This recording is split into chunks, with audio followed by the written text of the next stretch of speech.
मैं इससे पहले भी कहा कि मैं कोई टेक्निकल आदमी नहीं हूँ, मैं टेक्निकल आदमी नहीं हूँ, लेकिन एक्सपीरियंस जो यहाँ पर 6 महीने तक अगर एक टेंडर निकलता है और नहीं खोला जाता है, उसको देरी जानबूझ के की जा रही थी। और जो मालूमात हमको मिल रही थी तो हमको ये शंका थी कि 100 करोड़ से ज़्यादा आबो और भ्रष्टाचार की तैयारी है। इसके लिए मैंने धड़ल्ले से ये बात बोला था। अब कमिश्नर को कुछ मीडिया वालों ने सवाल पूछ लिया तो जलबलाया हुआ इंसान जो रहता है तो उसने घाई घबराहट में तो बोल दिया, लेकिन मेरी मालूमात है बाद में अफसोस भी किया। बहरहाल ठीक है, सवाल जवाब होते हैं, सवाल जवाब होते भी रहना चाहिए, यही जमहूरियत की खूबसूरती है। लेकिन आज ये शहर और आप लोग ये देख रहे हैं कि मेरी बात सही साबित हुई। और अब कमिश्नर अगर ईमानदार है तो एस्टीमेट डेट के अंदर ये काम देना चाहिए। पीछे कमिश्नर भगाओ शहर बचाओ का नारा भी लगा, ऐसा लगा कि आपकी आवाज़ को ताकत मिल रही है, लेकिन वो फिर खामोश हो गए। तो इस पर आप क्या बोल दिया ना मैं तो, शक की वजह से बोले, आपके शक है? नहीं, मैं ऐसा बोल रहा हूँ। आपके ही अखबार के अंदर एक खबर छपी, मैंने पढ़ा कि जुमा के दिन आमदार साहब के वहाँ कमिश्नर साहब बैठे हुए थे। आपके ही अखबार के अंदर खबर छपी। तो ये एक हफ्ता पहले ऐलान करते हैं कि कमिश्नर भगाओ शहर बचाओ, फिर कमिश्नर के साथ मीटिंग करते हैं। तो क्या यही टेंडर के लिए मीटिंग थी? क्या सब कंप्रोमाइज हो गया? क्या कुछ कमेंटमेंट हो गया? क्या ऐसा शंका मुझे आज भी है। तो अब मध्य और बाह्य के दोनों आमदार महोदय ने, मंत्री महोदय ने ये स्पष्टीकरण करना चाहिए कि हमारा आशीर्वाद नहीं है, और अगर आशीर्वाद नहीं है तो फिर एस्टीमेट रेट में ये काम करना चाहिए। शहर का 110 करोड़ रुपया बचाना चाहिए। ये लोक प्रतिनिधि होने की हैसियत से दोनों शख्स की जवाबदारी है, और नहीं वो नहीं करेंगे। लेकिन हमारी अपनी पॉलिसी बिल्कुल साफ है कि अब ये रास्ते के ऊपर ये लड़ाई और कानूनी तौर पर भी लड़ी जाएंगी। आसिफ साहब, एक सवाल है मेरा। जो औरंगाबाद की एलोरा कंपनी है, इसकी इंफॉर्मेशन ऐसी मिली है कि मालेगांव शहर के कुछ ठेकेदार उस कंपनी में शामिल है, उन्होंने इसलिए टेंडर उसमें भराया था, तो इस वजह से भी डिस्क्वालीफाई हो सकती है। अब ये कॉन्ट्रैक्टर, मैं तो कॉन्ट्रैक्टर नहीं हूँ, और ना यहाँ बैठे हुए कोई शख्स मालेगांव म्यूनिसिपल कॉरपोरेशन में कॉन्ट्रैक्टर है। हमारी सिर्फ लड़ाई ये है कि मालेगांव शहर का जर्नल फंड का पैसा, भ्रष्टाचार जो 100 करोड़ हो रहा, वो बचना चाहिए। ये लड़ाई है। अब कमिश्नर और कमेटी ने टेंडर क्यों रद्द किया, ये वो दोनों कंपनी जाने। लेकिन जहाँ तक मेरी मालूमात है कि मालेगांव शहर के ऐसे कोई भी शख्स इसके अंदर ठेकेदार नहीं है, क्योंकि जो डॉक्यूमेंट अभी कुछ हमने सवेरे से देखने के लिए कॉरपोरेशन में भी गए हुए थे, तो उनका जो जॉइंट वेंचर है एलोरा कंपनी का, वो जॉइंट वेंचर औरंगाबाद और मुंबई से दो ठेकेदार ने मिलकर टेंडर डाला है। तो इसके लिए सवाल ही नहीं पैदा होता। अगर शहर का ठेकेदार होता तो जाहिर सी बात है उसका भी जॉइंट वेंचर होता या कोई डॉक्यूमेंट होते, ऐसा कुछ नज़र नहीं आया। 4 साल मुकम्मल हुए एमएलए साहब, बोले थे 368 करोड़ के काम उन्होंने, आप ये मैं इसके ऊपर एक अलग से आपको 2-3 दिन में बयान देने वाला हूँ। ना तो ये हमारा जो मकसद जो पत्रकार परिषद का टर्न हो सकता है, 2 दिन रुकिए। इसके ऊपर सिर्फ इतना ही मैं बोलूँगा कि हमारी है कि ये महीने के एंड में 4 साल के ताल्लुक से हम अपोजिशन में हैं, और जो झूठी बातें शहर की आवाम के सामने की जा रही है उसका जवाब देने की हमारी तैयारी है। लेकिन मैं मुकम्मल तौर पर तुमको 2 दिन के बाद में इसके ऊपर बाइट दूंगा। 2 कंपनी, ये मैनेज टेंडर है, और उनको टेंडर ये 2 कंपनी को, इंडो को देने के लिए पूरा संयंत्र रचा गया, और कमिश्नर की, प्रशासक की, टेंडर कमेटी की इतनी ताकत और हिम्मत नहीं है, जब तक उसको पॉलिटिकल संरक्षण आशीर्वाद नहीं होगा, ऐसी हिम्मत नहीं हो सकती। मुझे शक है, मैं इल्जाम लगा रहा हूं कि मध्य और बाह्य के लोक प्रतिनिधि तो नहीं इसके अंदर इन्वॉल्व है और इनका तो नहीं आशीर्वाद है, और नहीं तो ये दोनों लोक प्रतिनिधि मध्य और बाह्यों के, इन्होंने इसका खुलासा जनता के सामने करना चाहिए, और नहीं तो मेरे जैसा शख्स तो यही समझेगा कि इनके आशीर्वाद से यह भ्रष्टाचार हो रहा है।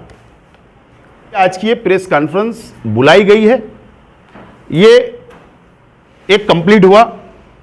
मैं बार बार बोलता हूं कि मालेगांव का प्रशासक ये शहर के लिए घातक है। बार बार बोलता हूं, आज दोबारा बोल रहा हूं, और मैंने यह तक कहा था कि करप्टेड आदमी है, इसके ऊपर एफआईआर हुई है, यह जेल जा चुका है। मुंबई हाई कोर्ट ने भी इस शख्स की जमानत रद्द की थी। इसके ऊपर 112 करोड़ का भ्रष्टाचार का आरोप है। वो शख्स को यहां लाकर बैठाया गया और यह भ्रष्टाचार कर रहा है और पूरी कारपोरेशन का बैलेंस अकाउंट का पूरा बिगाड़ चुका है, और ये शहर को, इस शहर की आवाम को आने वाले दिनों के अंदर भुगतना पड़ेगा। इसका ऑर्डर होगा, ट्रांसफर होगी, चला जाएगा। ये जिम्मेदारी अगर मैं एक सियासी पार्टी का शख्स नुमाइंदा हूं तो और भी सियासी पार्टी और भी लीडरान की जिम्मेदारी है, ऐसे भ्रष्टाचारी आदमी को शहर से हटाना चाहिए, उसकी इंक्वायरी करना चाहिए। ये मैं बार बार मुतालबा करते रहा और बोलता हूं ये कि चोर आदमी है।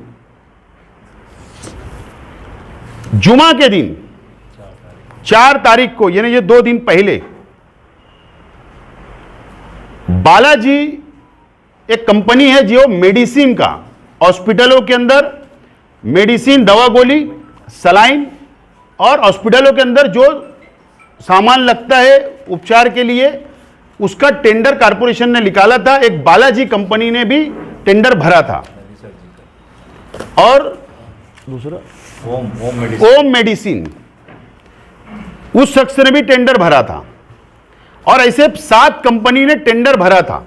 सालाना वार्षिक टेंडर होता है, उसमें से 5 कंपनी को यह बोलकर रिजेक्ट किया गया कि ये डॉक्यूमेंट में नहीं बैठ रहे हैं, उसको बाजू में कर दिया गया।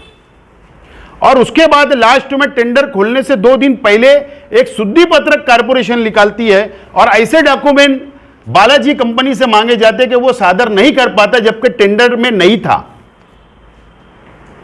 उसका भी टेंडर नहीं खोला जाता। और वो शख्स मुंबई हाईकोर्ट के अंदर इंसाफ के लिए गया, और ओम मेडिसिन को इन्होंने टेंडर दे दिया, वर्क ऑर्डर दे दिया, 1.5 करोड़ की, 1,40,00,000 की मेडिसिन सप्लाई भी उससे करवा लिया। और वो टेंडर अगर 5 रुपए की, एक मिसाल सिर्फ मैं दे रहा हूं, 5 रुपए की अगर एक गोली वो सप्लाई करता है, बालाजी वाला करता था पहले, ये शख्स ने उसका रेट डाला है 20 रुपया। यानी जहां सालाना एक अंदाज के मुताबिक 1 करोड़ का अगर हमको दवा गोली लगती है, तो ये उसका कितने पट टेंडर भरा था, ये आप लोग अंदाज लगा सकते हैं। ये मुंबई हाईकोर्ट में गया। चीफ जस्टिस जो है मुंबई हाईकोर्ट के, उन्होंने फैसला दिया 4 तारीख को, जुमा के दिन।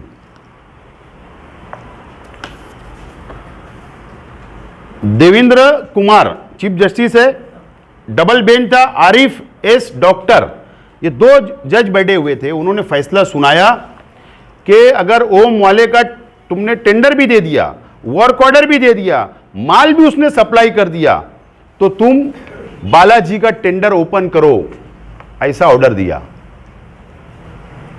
डायरेक्ट स्पष्ट ऑर्डर दिया कोर्ट के, ऑर्डर टेंडर ओपन करो, अगर उसका कम दर का टेंडर होगा तो उसको टेंडर दो और कोर्ट के अंदर उसकी रिपोर्ट सबमिट करो। ऐसा बिल्कुल साफ तौर पर यह कमिश्नर प्रशासक के मुंह पर यह हाईकोर्ट का तमाचा है। यह चोरी पकड़े जा रही है, भ्रष्टाचारी पकड़े जा रही है। यह भी एक भ्रष्टाचार सामने आया और यह साबित हो गया। इसी तरीके से दलित वस्ती स्कीम से कई करोड़ों रुपए के काम 6 महीना पहले टेंडर सबमिशन होते हैं, सिर्फ 3 पाकिट नहीं आते, मैनेज नहीं होता, कंपटीशन हो जाता है, तो वो टेंडर 6 महीने नहीं खोले गए। दलित वस्ती का कायदा कितना सख्त है, उसके बाद भी टेंडर नहीं खोले गए और वो कंप्रोमाइज नहीं हो पाया। ठेकेदारों को दम दिया गया, वापस ले, नहीं लिया गया तो आखिर में वो टेंडर भी रीटेंडर कर दिया गया। ऐसे मैंने कई मिसालें मैं आपको दे सकता हूं। ये भ्रष्टाचारी कमिश्नर को यहां से उसकी इंक्वायरी होना चाहिए, टेंडर कमेटी की इंक्वायरी होना चाहिए। वो टेक्निकल बात है, वो ठेकेदार कॉन्ट्रैक्टर वो लड़े, लेकिन हम जैसे सादा जो हमको दिख रहा है कि 4 टेंडर आए, अगर खुलते तो हो सकता है कि कारपोरेशन का फायदा होता, शहर की आवाम के पैसे का नुकसान नहीं होता, बैतुल माल की हिफाजत होती। लेकिन अगर बैतुल माल की हिफाजत का नारा देने वाले ही अगर अपने घर के ऊपर कमिश्नर को बैठाकर अगर उससे मीटिंग करने लगेंगे और प्रेस में जलसों के अंदर ये कहेंगे कि कमिश्नर भगाओ शहर बचाओ का जो नारा देते, क्या आप इसके ऊपर वो मुंह खोलेंगे? क्या कमिश्नर को भगाना और शहर बचाने की बात करने वाले क्या रास्ते पे आएंगे? ये सवाल अब ये शहर की आवाम के सामने है। बाह्य विधानसभा के आमदार और पालक मंत्री महोदय से भी मेरी विनती है कि आप हर अपने भाषण के अंदर आप बोलते हैं कि शहर का विकास, शहर का डेवलप हो रहा है, अच्छी बात है, लेकिन आप शहर का विकास, शहर का डेवलप का नारा तो बहुत लगा रहे हैं, लेकिन भ्रष्टाचार के ऊपर आप क्यों नहीं बोल रहे हो? मेरी विनती है मंत्री महोदय से कि ये 110 करोड़ रुपया जायद का टेंडर को रद्द कराओ, नया टेंडर निकालो। जब मानेंगे आपकी भी नीयत साफ है, और नहीं तो हम भी मानेंगे कि आपके आशीर्वाद से ये हो रहा है, ऐसा मुझे शंका है, ऐसा मेरा इल्जाम है। और मैं इस प्रकरण के अंदर मैं लोक आयुक्तों तक गया हूं, हाईकोर्ट में पीआईएल दाखिल है असलम अंसारी साहब की, ईडी के अंदर मैंने कंप्लेन किया हूं, एंटी करप्शन में किया हूं। ये लड़ाई तो मैं लड़ूंगा। अभी सब डॉक्यूमेंट हम कारपोरेशन से मांग रहे हैं, क्या क्या इन्होंने किस बुनियाद पे सब कर रहे हैं भ्रष्टाचार। पेपर हाथ में आने के बाद तो मैं लड़ाई लड़ूंगा, लेकिन जरूर अब ये लड़ाई रास्ते पर, सड़क पर, आंदोलन के माध्यम से भी होंगी, और ये लड़ाई हम आखिरी तक लड़ते रहेंगे, ये शहर के विकास के लिए, शहर के डेवलप के लिए। हमारे देश को आजाद होने के लिए 75 वर्ष हो गए। अंग्रेजों ने हमें गुलाम बना के रखा था, लेकिन हमारे बुजुर्गों ने, हमारे नेताओं ने, सभी धर्म, सभी समाज के नेताओं ने इस देश को आजादी दिलाई। लेकिन प्रशासक द्वारा ये शहर के अंदर, मध्य भाग के अंदर खास तौर पर जो पॉलिटिकल पार्टियां हैं, ये कमिश्नर की मुखबरी करते हैं, ये कमिश्नर के खबरी है, जैसे अंग्रेजों के भी खबरी हुआ करते थे, ये कमिश्नर के खबरी है, और ये शहर को कमिश्नर के पास गुलाम बनाना चाहते हैं। लेकिन हम ऐसे होने नहीं देंगे। किसी को 5 करोड़ का बजट, किसी को 1 करोड़ का, किसी को 50 लाख का बजट देकर जो कमिश्नर अपने कब्जे में करता है, लेकिन ये शहर का, मैंने कहा था इससे पहले भी कि 500 से 700 करोड़ का इसने लॉस कर चुका है, खड्डे में डाल चुका है। और मैं उस बात पे आज भी कायम हूं, और मेरा चैलेंज है कि हम तो यहां पर बैठे हुए कोई इंजीनियर नहीं है, टेक्निकल नहीं है, लेकिन एक्सपीरियंस है, समझता है, कारपोरेशन समझती है। इसके लिए कमिश्नर को चैलेंज है कि तेरे सब इंजीनियर को लेकर टेक्निकल बैठ, और तेरे जितने ऑडिटर होंगे, अकाउंटेंट होंगे, सबको सामने लेकर बैठ, न तो हम ये शहर के अंदर साबित करेंगे कि तू जब से आया है, ये शहर को तूने 500 से 700 करोड़ रुपए में तूने खड्डे में डाला है, शहर का नुकसान किया है। और नहीं तो तू ये पद से राजीनामा देना, और नहीं तो मैं आज बोलता हूं दावे के साथ, न तो मैं सियासत से राजीनामा दे दूंगा, न तो जितने इंजीनियर बैठेंगे उन्होंने राजीनामा देना और नौकरी छोड़ के घर जाना। लेकिन ये शहर को हम बर्बाद होता नहीं देख सकते, इसके लिए हम ये आवाज उठा रहे और आवाज उठाते रहेंगे। इसलिए आज की पत्रकार परिषद थी।